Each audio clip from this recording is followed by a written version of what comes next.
evening, friends. This is your host to welcome you through the creaking door into the Inner Sanctum.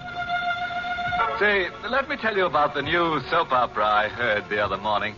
It's a slippery little stanza called John's Other Coffin. This program poses the question, can the murderous husband be happy with the spirit of his dead wife? It seems everything went fine with his marriage till one night at dinner his wife asked him to pass the knife, which he did, right through her. Then he hit her body in the town bell. And that's where he made a big mistake. Because the next morning she told on him.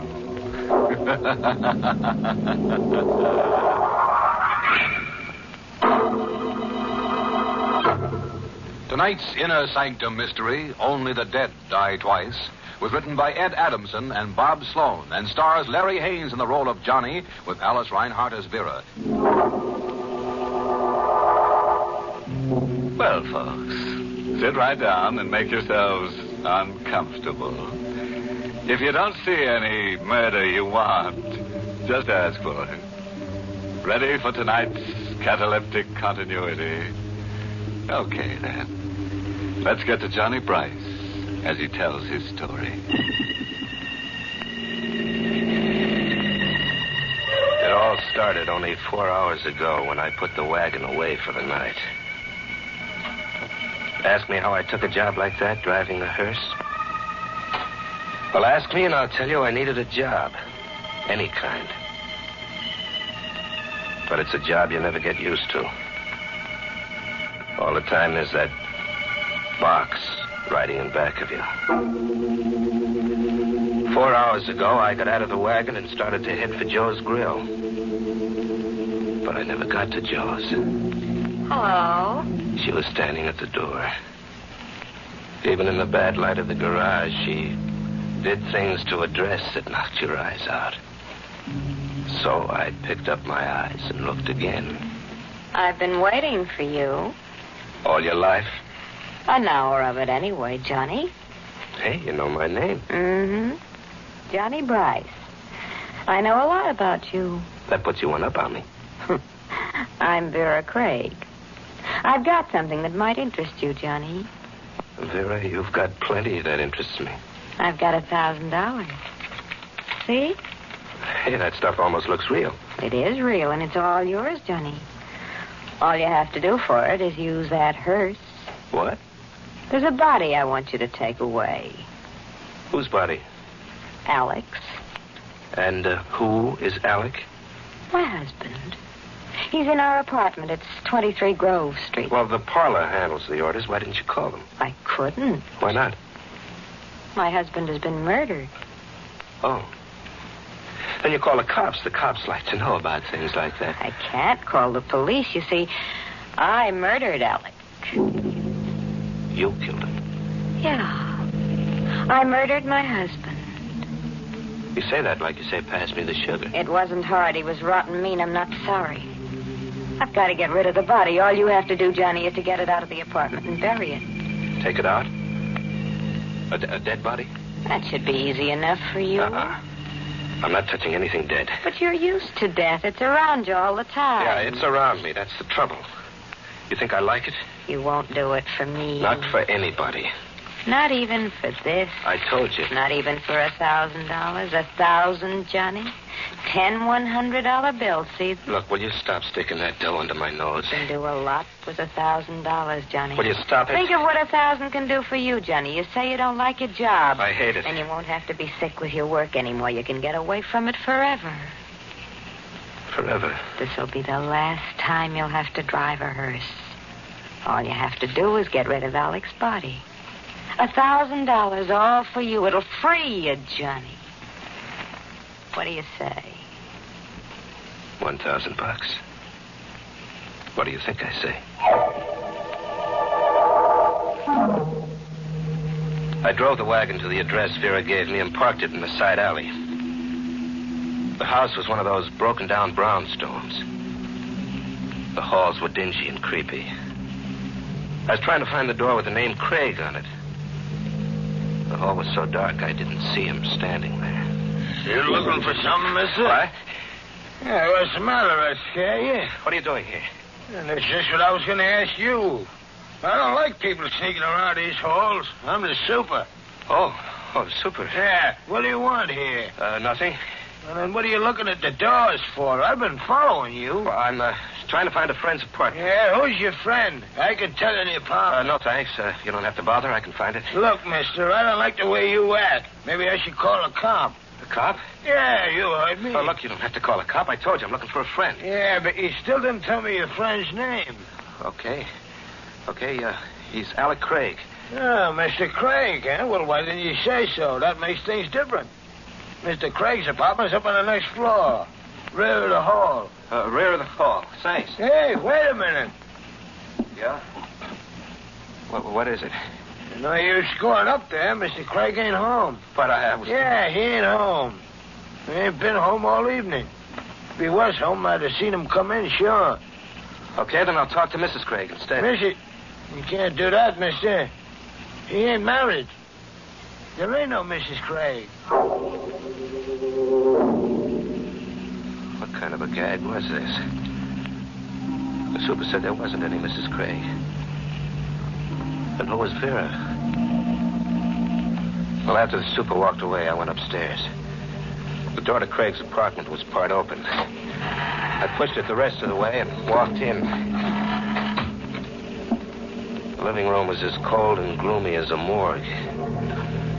I wanted to turn and go out, but something kept pulling me. Ask me and I'll tell you it was death. You couldn't see it, but you knew it was there, and you couldn't make it let go of you. Pulled me right through to the next room. Alec Craig was there, just as Vera said. On his white shirt, there was a big red circle. And on the floor next to him, a carving knife. Stained with the same red. I walked out of the room. $1,000 or no $1,000. I couldn't touch him, not for a million. I got to the front door and opened it. Hello. He was standing there in the hall right in front of the door. A big guy in a black hat and coat. I was just going to ring the bell. My name's Steve Maxton, detective first grade, 16th precinct. You Alec Craig? No, I'm a friend of Craig's. Oh, I want to see Craig. Well, he's not home. Who are you? Johnny Bryce. You're sure Bryce Craig isn't home? I just told you he wasn't. Nobody's in there. Okay, then suppose you come inside with me. We'll wait for Craig. Well, he's not coming back tonight. Go on, do like I tell you. Get inside. What is this? What do you want with me? I just got a call to get over here. The guy who called said there was a murder. Murder? That's right. He said that Alec Craig was here in his apartment. Dead. If I had gotten out of that apartment a minute before, this never would have happened to me. But now I was stuck. I warn you, Bryce, don't try any phony moves. Oh, you got this wrong, Maxton. Somebody's playing a gag on me. Maybe. Craig isn't here. You can see nobody's here. We'll look in the next room. There wasn't a thing I could do. When we went into the room where Craig was, I kept my eyes straight ahead. I didn't want to look down and see him again. I guess you were right, Bryce. Somebody was playing a gag on me. It wasn't possible. I couldn't believe it. There wasn't a body on the floor. There wasn't a murder knife. There wasn't a single trace of death.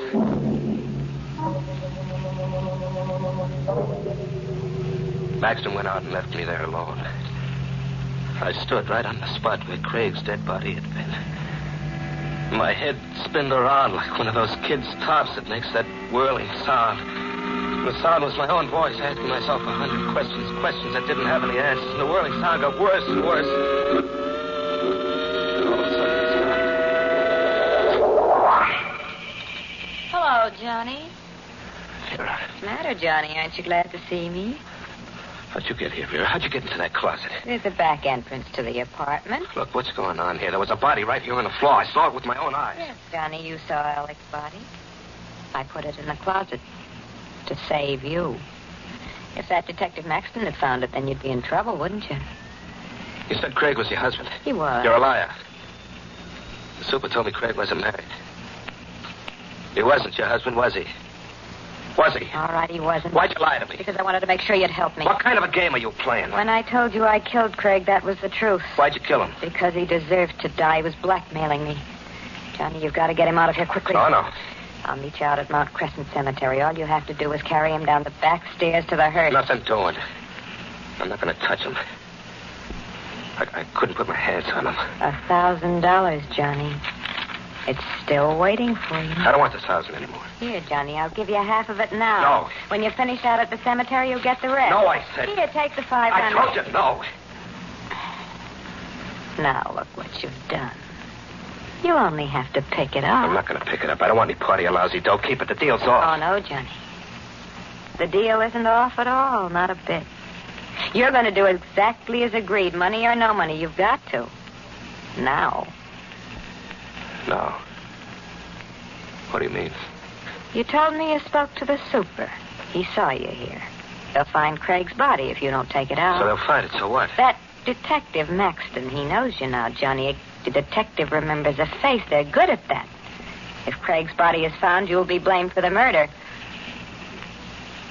Why, you dirty little... So that's it. Yeah, that's it. And there's nothing you can do about it, Johnny. Absolutely nothing.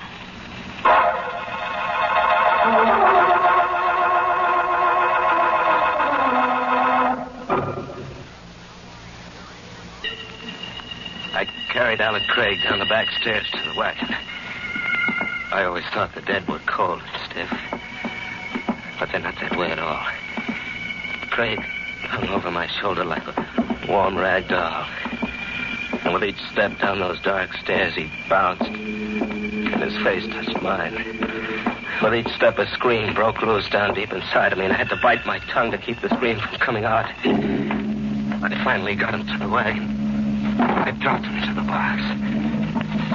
Then I closed the lid. He was there in the box, but I could still feel his weight on my shoulder. His face brushing against mine. I shut the back door and walked to the front of the wagon. Where you going, Bryce? Maxton. I said, where you going? What are you doing here? You still didn't answer my question. To the garage. I'm putting the wagon away for the night. You didn't tell me you drove a hearse. You didn't ask me. Didn't I? No. Well, then I guess I didn't ask. I was waiting out front. You didn't come out that way. Oh, there. Backstairs, I had my wagon parked here in the alley. And why didn't you go in through the back? Huh? You went in the front way. How did you know? Oh, maybe I was outside when you got here. Maxton, who are you? You saw my badge. I'm a cop. What do you got in that hearse? Just a box. What's in the box? Nothing. Sure? It's empty. And you wouldn't mind if I had a look. Let go of my arm. I tell you, the box is empty. What are you so nervous about? Your hand's shaking like a leaf. Look at the box. I swear, there's nothing in it. That's what you said. What are you going to do? Nothing, Bryce. Like you said, the box is empty. I'll see you around sometime. Soon. Maxton walked out of the alley, got into a car, and drove off. What was the game they were playing, Vera and Maxton? Why did Maxton let me off so easy? I drove the wagon out of the alley and headed for Mount Crescent Cemetery, where Vera was supposed to be waiting. When I got to the River Drive, I started to breathe again. Well, I was lucky after all. I steered Maxton off. And I noticed there was a car behind me. I knew who it was, Maxton. That's why he let me off, so he could tail me. I slammed the gas down all the way. He stayed right behind, the same distance. There was a curve ahead. I rounded the turn and then cut off to the side of the road. I killed the lights and waited.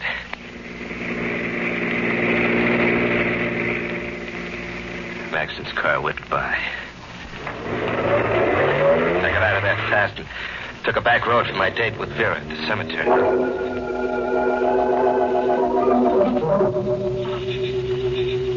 What took you so long, Johnny? Well, Maxton tailed me, Vera, but I shook him off. What is it, Johnny? The way you look here in the moonlight. What's the matter with the way I look?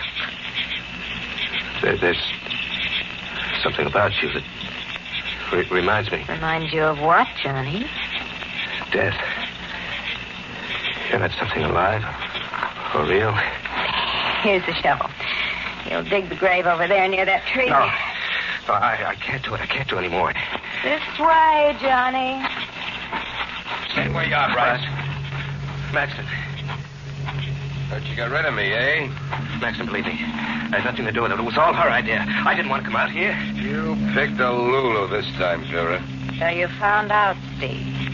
What are you going to do? What is this? A nice yellow Lulu. He tries to pin it all on you. What are you two talking about? Now, this is the spot where you two have been meeting. Meeting? Cut the act, Bryce. I don't get You're wasting your breath. That's not going to save you. I told my wife if I ever caught her... Vera's your wife? No use, Johnny. There's nothing we can do about it now. But now you'll find out everything about us. Maxton was holding the gun level at Vera. She was right. He'd find out everything. Craig's body was a few yards away in that wagon. I couldn't let Maxton find that body. I waited a second. I jumped out. I saw the gun fly out of his hand. I held him by the coat collar. He brought his right all the way around, but I stopped just in time. Then I buried my fist in the slit. I heard the wind go out of him. Then he dropped to the ground. Come on, Phil. Let's get out of here. No, Johnny. He'll be around soon. We can't go yet, Johnny. Don't you see? See what? He'll find you. No matter where you go, he'll find you. I know him. You'll hang for Alec Craig's murder. But I didn't kill Craig. You did. We'll both hang. He'll fix it that way. You won't have a chance. Here. Take this. Gun? It's his. What do you want me to do? Take it, Johnny. You know what you've got to do. Kill him. Kill him? It's the only way out for you now. You've got to kill him. But I can't. I can't. All you do is pull the trigger. It's so simple. She shoved the gun into my hand. The metal of it burned my palm like a hot poker. Hurry up, Johnny. Shoot. I couldn't lift my hand. Hurry before it's too late. She picked up my hand and aimed the gun at him. Before it's too late, Johnny. Maxton was laying in the moonlight, quiet and still. I closed my eyes against the side of him. Then I felt her finger press mine.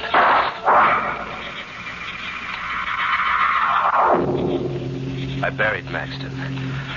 All the time I shoveled, Vera stood there watching. That same devil's smile on her face. After I dug another grave, I went back to the wagon to get Craig's body. I opened the little box and reached it. Sarah! I sat there in the dark of the wagon, my brain not believing what my hands touched. The insides of the empty box. Sarah! She didn't come. I got out of the wagon and started for the grave. Vera! Vera, he's not here, but... Vera's gone, Bryce. What? It was Craig. Alec Craig. Standing right there in the path in front of me. She's gone, Bryce. Hey, you're dead. I put you in the box. You're dead. Here, Bryce, touch my hand. No, stay away from me. Touch me, Bryce. Feel how dead I am. Don't you come near me. You don't have to be afraid, Bryce. I'm not dead, not really. You are. She killed you. That blood on your shirt, that's where the knife... blood? Yes, I admit it is realistic, but it's only a combination of red ink and grease. But it did get the effect Vera and I wanted. You really thought I was dead. You're such a chump, Bryce. Why did you do this to me? Why me? We had to get her husband out of the way. We wanted him dead, but only a chump commits murder. A chump you can buy $1,000 or with fear. You're having a good time, huh, Craig? Oh, terrific. You're not going to get away with this. No? What are you going to do about it, Bryce? Go to the police? Tell them the story? Sure. You do that. Tell them how you held the murder gun, how your fingers squeezed the trigger. She made me tell that to the police, Bryce. Tell them, and let me know what they say. I'll be waiting to hear about it. He walked down the path, laughing at me. Me, the prize chump of them all. Well, this chump had one idea. One good idea that was really going to kill him. I started the wagon and headed it down the path. I caught Craig in my headlights. He turned. That hyena smile was still on him. Then when he saw what I was going to do, the laugh dropped off his face. He jumped to the side of the path and ran up the hill. I drove right up after him. He twisted and turned, but I didn't let him out of the headlights. He was just getting to the tomb at the top of the hill when I stepped down all the way.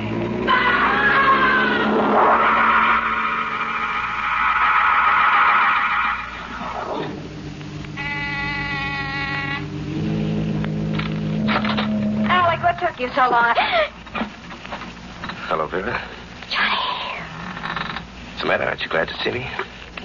What are you doing here? We'll talk about it inside. There's nothing to talk about. I said I'm coming in. Get out of here. There's no way to treat an old friend. Craig told me all about it. How you framed me into the murder. Of course he told you. It was all my idea. Cute idea. Told you before, there's nothing we have to talk about it, so you might as well leave. You're expecting Craig, that right, Vera? None of your business now. Either you get out... Craig won't be here. What? He couldn't make it, Vera. On account of he's dead. That's right, good and dead. You should have heard him scream when the wagon hit him. You should have heard him, Vera. You're lying. You wouldn't do a thing like that. You're not a murderer. Sure I am, Vera. You made me a murderer. You remember this gun, don't you, Vera? Johnny, listen. All you do is pull the trigger. It's so simple, remember? Johnny, that's $1,000. Oh, yeah. I have 1,000. This is where I came in. You can have it now. I can do a lot with $1,000. Right, Johnny, that's right. You can get away from everything you hate. You won't have to be near death anymore. You can be free of it forever. The phone. What are you... 1,000. Is it all there, Vera? Yes, Johnny, yes, all of it, and it's yours now. You've earned it. Operator. The police. Police? Johnny, what are you doing? Why are you calling... Hello? My name's Johnny Bryce. I want to report a murder. Oh, you crazy fool. They'll hang you. The one who was killed? Her name is Vera Max. No. The address is 23 Grove Street. The killer? Sure. His name is Johnny Bryce. No, Yeah, that's right, me. Oh, I'll be waiting right here for you. Johnny, don't do it, please. You can have 1,000. Even more, 3,000, Johnny. 5. Listen, Johnny. Even more than 5. I'll get you as much as you want. Anything. Johnny, stop.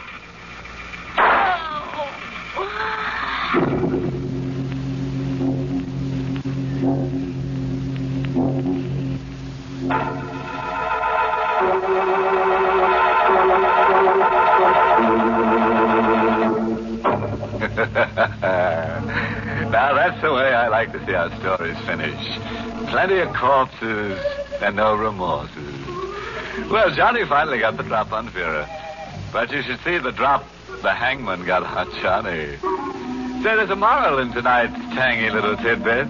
It comes from the grave works of the funeral philosopher, Wormley Digger, author of One Hearst Town. Now, how's it go? Oh, yes. When you plant a corpse, be prepared for anything. You can never tell what might come up.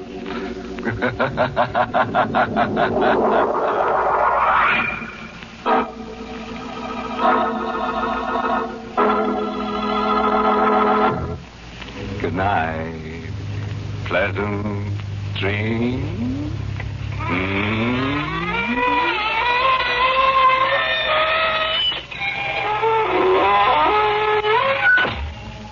Inner Sanctum was heard in the United States over CBS, the Columbia Broadcasting System, and has been rebroadcast for servicemen and women overseas through the facilities of the United States Armed Forces Radio Service, the voice of information and education.